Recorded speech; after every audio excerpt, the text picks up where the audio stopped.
해하려 하여 요한의 형제 야고보를 칼로 죽이니 유대인들이 이 일을 기뻐하는 것을 보고 베드로도 잡으려 할세 때는 무교절 기간이라. 잡음에 옥에 가두어 군인 내식인 네페에게 맡겨 지키고 유월절 후에 백성 앞에 끌어내고자 하더라. 이에 베드로는 옥에 갇혔고 교회는 그를 위하여 간절히 하나님께 기도하더라.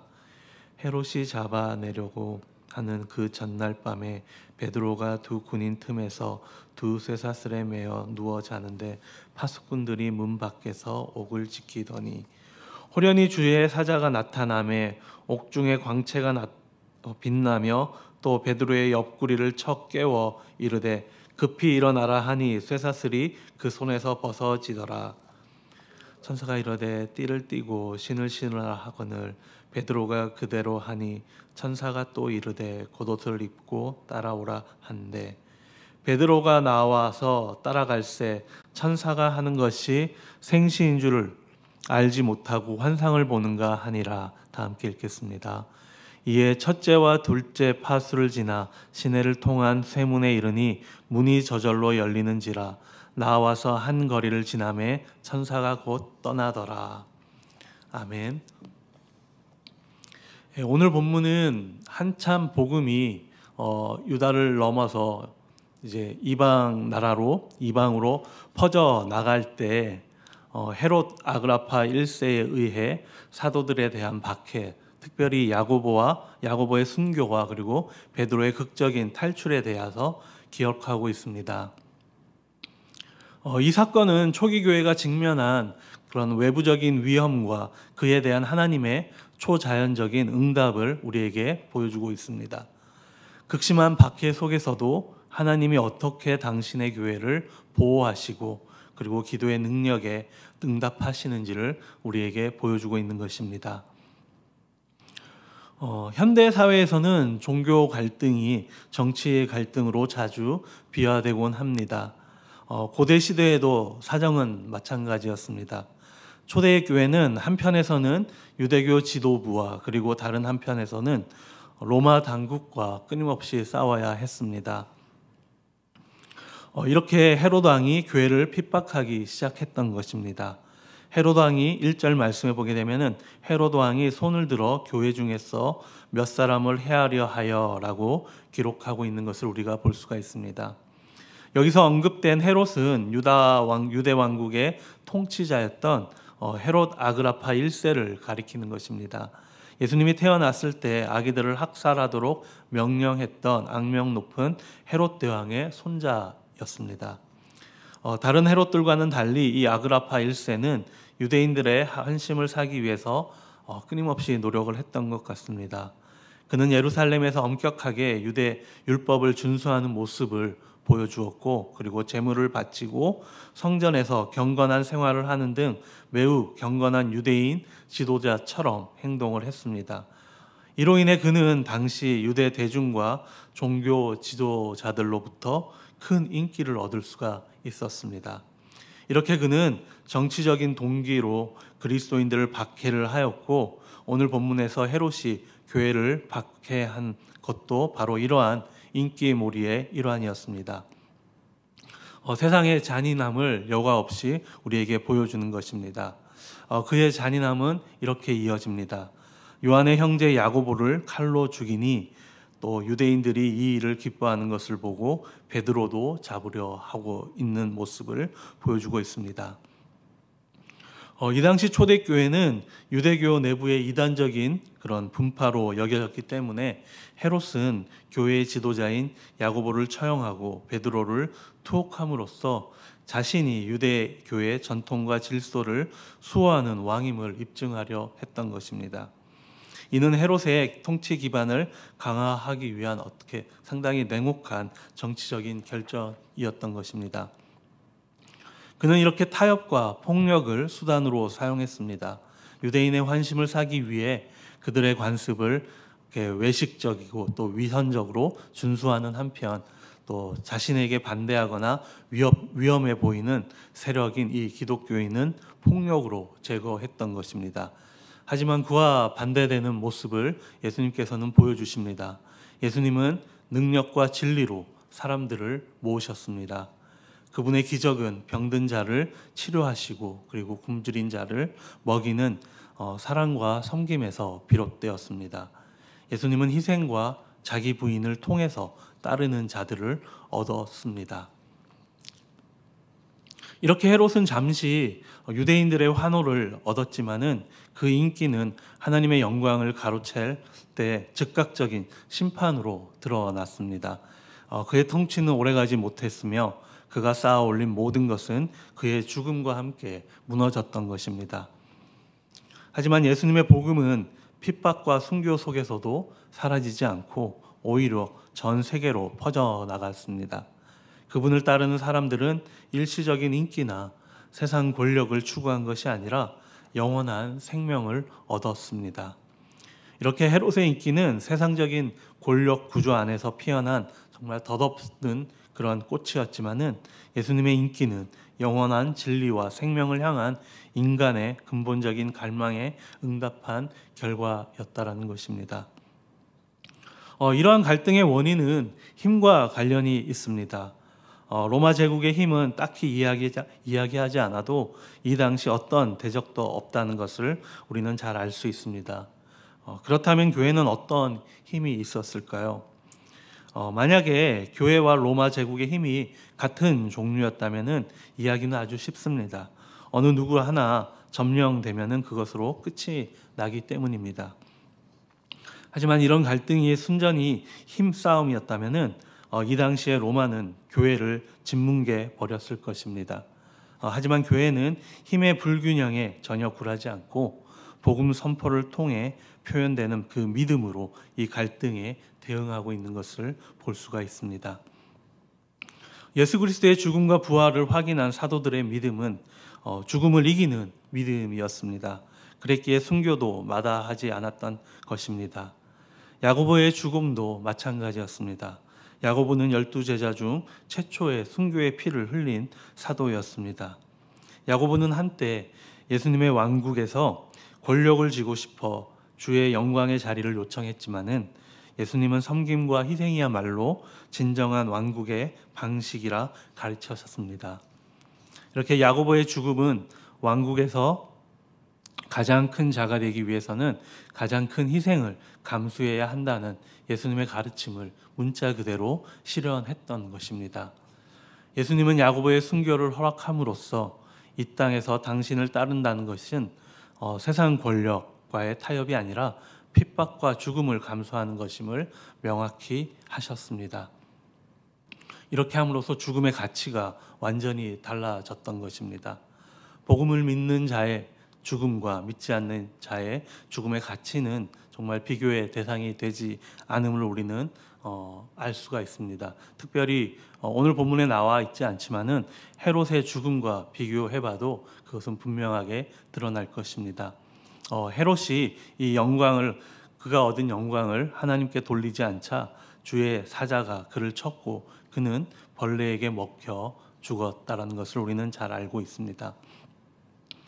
이렇게 시작된 초대교회는 오늘날 우리에게 많은 교훈을 주며 우리가 지켜야 할 삶의 모습을 우리에게 가르쳐주고 있습니다. 교회는 타락한 세상 가운데 존재하는 것입니다. 하지만 교회는 분명히 세상과 분별된 태도를 가져야 합니다. 세상은 권력을 쟁취하기 위해 반칙도 쓰고 그리고 남을 무너뜨리기 위해 어떠한 방법도 다 쓰지만은 교회는 오직 하나 예수 그리스도 그 복음만 붙잡고 나아가야 한다라는 것입니다. 예수 그리스도의 피와 마찬가지로 사도들의 피 또 선교사들의 피들이 없었다면은 우리는 그 복음을 수많은 권력 가운데 지켜오지 못했을 것입니다. 우리 또한 그 복음을 붙잡지 않는다면은 세상을 향한 교회의 모습을 지키지 못할 것입니다. 보잘것없어 보이는 사랑과 섬김으로 이 땅의 모든 권력을 이기고 오늘까지 이어온 이 복음의 힘을 믿고 그 힘으로 세상을 향해 다시 나아가 살아가는 교회 그리고 저와 여러분이 되기를 축복합니다. 이렇게 헤롯 아그라파 1세는 예수님의 12제자 중 한 사람인 요한의 형제 야고보를 붙잡아 칼로 죽였습니다. 헤롯은 유대인들이 이 일을 기뻐하는 것을 보고 교회의 지도자였던 베드로까지 해치려고 마음 먹었습니다. 이렇게 헤롯은 유월절 기간에 베드로를 붙잡아 감옥에 가두었습니다. 베드로가 탈출할 것을 염려하여 내패에 군인에게 맡겨 그를 지키게 하였습니다. 한 패는 4명의 군인으로 구성되었으니 베드로의 탈출을 막기 위해 총 16명의 군인이 교대로 그를 지켰던 것입니다. 헤롯은 유월절 후 백성 앞에서 베드로를 끌어내어 처형할 계획을 가지고 있었습니다. 그러자 교회의 반응이 어땠습니까? 베드로가 감옥에 갇혔을 때 교회는 다른 일을 하지 않고 5절 말씀에 보면은 간절히 하나님께 기도했다라고 기록하고 있습니다. 이 기도는 베드로를 구출하기 위한 유일한 행동이자 가장 강력한 무기였습니다. 그러자 기적적인 감옥 탈출이 일어났습니다. 헤롯이 베드로를 끌어가기 바로 전날 밤에 하나님은 교회의 간절한 기도에 응답을 하였습니다. 그러자 천사가 등장합니다. 베드로는 두 군인 사이에서 두 쇠사슬에 매어 잠이 들어 있었습니다. 그때 주의 사자가 나타나 감옥 안에 빛이 비쳤습니다. 그러자 어떤 일이 일어났습니까? 쇠사슬이 풀리는 일이 일어났습니다. 천사가 베드로의 옆구리를 쳐 깨우며 급히 일어나라 하고 하자 베드로의 손에서 쇠사슬이 저절로 풀어졌습니다. 그리고 천사의 지시가 이어집니다. 천사는 베드로에게 옷과 신을 신고 겉옷을 둘러매고 따라오라고 지시했습니다. 베드로는 이 모든 것이 꿈인지 현실인지 깨닫지 못하고 순종하면서 천사를 따라갔습니다. 그러자 감옥의 문이 열린 것입니다. 베드로와 천사는 첫째 파수와 둘째 파수를 지나 마침내 성으로 통하는 쇠문에 이르렀습니다. 그 문은 저절로 열렸고 그들은 밖으로 나갔습니다. 이렇게 탈출에 성공한 베드로는 한 거리를 지나자 천사는 이제 베드로를 떠났고 그리고 그때서야 베드로는 자신이 환상이 아닌 실제 기적으로 감옥에서 풀려났음을 깨닫게 됩니다. 이렇게 박해 속에서도 하나님께서는 자신의 교회를 보호하시고 성도들의 기도에 응답하심을 우리에게 분명하게 보여주고 계시는 것입니다. 하나님께서는 야고보는 죽음으로 그리고 베드로는 투옥됐지만은 기적적으로 구출해 주셨습니다. 누구는 죽고 누구는 살리는 그것이 참 우리의 인간의 그런 지식으로는 참 다 알지 못하지만은 거기에는 하나님의 주권적인 선택이 있었음을 우리는 기억해야 할 것입니다. 교회는 헤롯의 박해에 맞서 조직적인 시위나 정치적인 로비를 하지 않고 오직 기도했습니다. 이것이 우리가 위기에 처했을 때 취해야 할 가장 강력하고 또 가장 필수적인 행동입니다. 복음과 기도만이 그리스도인들이 세상에 맞서 싸우는 필수적인 무기라는 것입니다. 하나님의 주권 아래 야고보가 순교하고 그리고 베드로가 구원받는 사건이 전개되었음에도 불구하고 이런 것들을 보면서 참 우리가 기도하지 않아도 이미 하나님의 주권은 정해져 있는데 우리가 왜 기도를 해야 하나라는 의문을 가질 수도 있습니다.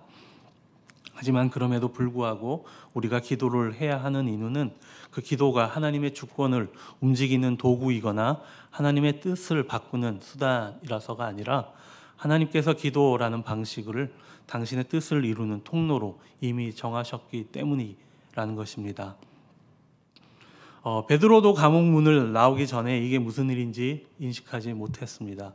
그리고 오늘 본문 밖에 있는 말씀을 보아도 여러 사람들을 기도를 했지만은 정작 베드로가 돌아왔을 때 그것을 믿지 못하는 것을 우리가 확인할 수가 있습니다. 하지만 이렇게 야고보와 베드로 사건은 기도의 필요성에 대한 중요한 통찰을 우리에게 주고 있습니다.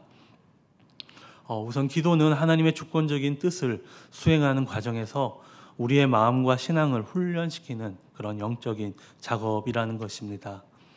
야고보의 순교는 교회의 기도가 무효했다라는 뜻이 아니라 교회가 간절히 기도했음에도 불구하고 야고보를 순교시키려는 하나님의 더 높은 뜻이 있었다는 것을 우리에게 보여줍니다. 다시 말해서 하나님의 뜻을 인정하는 순종을 해야 하는 것이라는 것입니다. 우리는 기도를 통해 우리의 소원을 아뢰지만은 결과적으로는 내 뜻대로 마시고 아버지의 뜻대로 하옵소서라는 예수님의 기도처럼 하나님의 주권을 겸손히 받아들이는 그런 훈련을 하게 된다는 것입니다. 야고보를 위한 기도가 좌절된 것이 아니라 순교를 통한 하나님의 영광이라는 방식으로 응답된 것을 우리는 기억해야 할 것입니다. 또한 헤롯의 군대와 감옥 문은 인간의 힘으로 넘을 수 없는 그런 벽이었습니다. 교회는 이 상황을 해결할 다른 수단이 없음을 인정하고 오직 하나님께 의존했던 것입니다. 그렇기 때문에 그들의 기도는 우리가 하나님 없이는 아무것도 할 수 없는 존재임을 인정하는 가장 분명한 행위라는 것입니다. 우리가 기도할 때 우리는 세상의 힘과 싸우는 것이 아니라 전적으로 하나님의 능력에 모든 결과를 맡기는 그런 신앙 고백을 하는 것이라는 것입니다.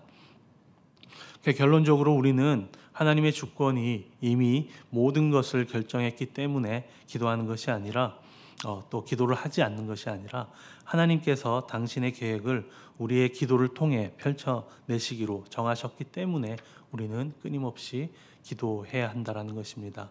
그래서 기도야말로 주권적인 하나님과 그의 자녀 사이에 맺어진 언약적 관계의 핵심적인 그런 표현이 될 수 있는 것입니다. 오늘 본문을 통해 헤롯의 박해와 또 베드로의 구출 사건을 통해서 세상의 권력과 하나님의 권능이 어떻게 다른지 우리에게 보여주었습니다. 헤롯 아그리파 1세는 정치적인 인기와 권세를 얻으려고 교회를 박해했지만은 그의 권세는 순간에 불과했고 하나님의 영광을 가로챘을 때 곧바로 무너졌습니다. 반면에 예수 그리스도의 복음은 순교와 박해 속에서도 꺼지지 않고 오히려 전 세계로 확장되는 것을 우리는 볼 수가 있습니다. 또한 이 사건을 통해서 우리는 기도의 본질을 한 번 더 살펴보게 되었습니다. 교회는 권력에 맞서 싸우는 대신에 오직 하나님께 간절히 기도했다라는 것입니다. 야고보는 순교로 그리고 베드로는 기적적인 구출로 각기 다른 길을 걸었지만은 두 사건 모두 하나님의 주권적인 뜻 안에서 이루어졌다라는 것입니다. 기도는 하나님의 뜻을 바꾸는 수단이 아니라 하나님이 정하신 뜻을 이루는 과정 속에서 교회를 참여시키는 그런 신앙 훈련이라는 것입니다. 따라서 교회의 힘은 세상의 무력이나 권세가 아니라 이렇게 십자가의 복음과 기도의 능력에 있다라는 것을 우리는 기억해야 할 것입니다. 세상은 권력을 얻기 위해서 반칙을 쓰고 힘으로 지배하지만은 교회는 오직 예수 그리스도의 사랑과 섬김으로 세상을 변화시켜 나가는 것입니다. 그렇기 때문에 오늘 우리도 이렇게 권력과 정말 눈에 보이지 않는 그런 힘으로 우리를 흔들지만은 하나님의 주권을 신뢰하면서 기도와 복음으로 세상을 이기는 교회 그리고 저와 여러분이 되기를 축복합니다. 다 함께 기도하시겠습니다. 주님, 오늘 말씀을 통해 넘지 못할 것만 같은 세상의 권력 앞에서 그것에 대항할 교회의 힘은 세상의 권력이 아니라 오직 주님의 복음과 기도에 있음을 알게 하시니 감사합니다. 우리도 흔들리지 않는 흔들림 없는 믿음으로 주님의 뜻을 따르며 세상 속에서 복음을 증거하는 교회가 되게 하여 주시옵소서. 이 모든 말씀 예수 그리스도의 이름으로 기도드립니다. 아멘. 오늘